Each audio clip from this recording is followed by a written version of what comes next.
Good evening, AIESEC in Greece. My name is Jarda. I am currently standing in the center of Prague on the top of Václavské náměstí, which is our main square. One of the important times in our history that have happened. I'll try to shift the camera a little bit so you can see a little bit of my beautiful country. And if you haven't been to Prague, please come. I am recording this on a personal request from my dear friend Petrula, and because I admire her very much and I'm quite jealous that she is with you and you get to spend a lot of time with her, to thank her for the role that she had played in my life. I'm recording this greeting, and also to you, to AIESEC in Greece, because I have had a chance to work with few people from AIESEC in Greece in my AIESEC times, and they have always been amazing and inspiring people and a great contribution to who I am today. So as I said, my name is Jarda. I am currently an AIESEC alumni. I spent 6 years in AIESEC, 4 years as a volunteer besides my studies, and 1 year as a president of AIESEC in the Czech Republic, and 1 year as a CE director at AIESEC International, which is where I also met Petrula. Now, Petrula asked me to share with you a perspective on 3 questions that she gave me, and because I love how Petrula is structured, I also be very structured and I follow all the 3 questions. So the first question Petrula gave me was, what was my turning point in my AIESEC career and how it changed my life, me and my AIESEC career.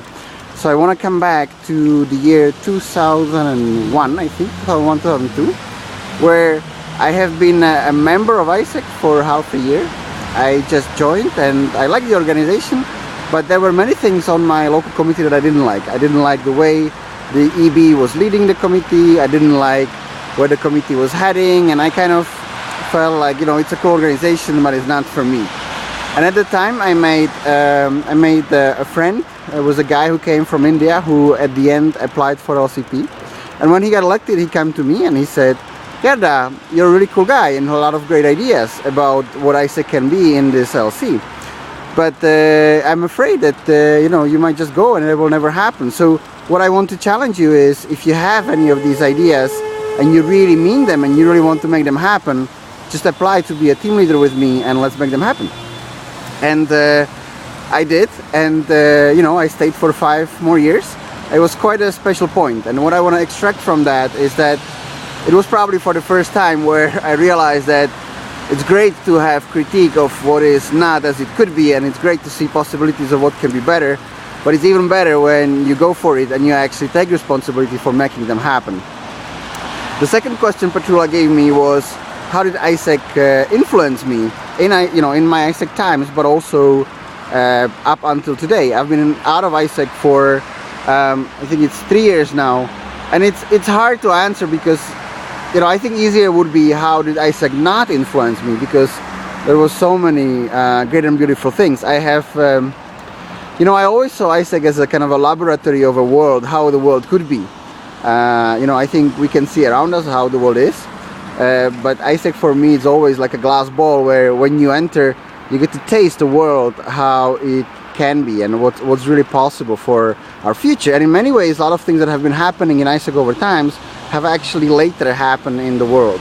You know, AIESEC started speaking about CSR in the 70s, 80s, and it's quite an accepted practice right in the business world. So I think what AIESEC taught me is what the world can be, what is possible for the big blue planet we inhabit, and it also taught me how to lead people, how to lead myself, which is sometimes the toughest, how to go through the highs and lows of my life and career, how to connect with people, how to find out what matters to them, how to understand them, how to understand the rich diversity of cultures and personalities we have in the world, but also how to appreciate the commonalities we also have in the world, which are also very beautiful.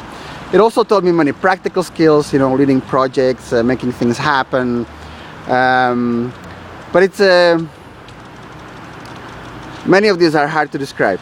I'm sure you know what you mean if you've been in AIESEC for a while. It's an amazing organization, and I always loved the organization, and I always will love.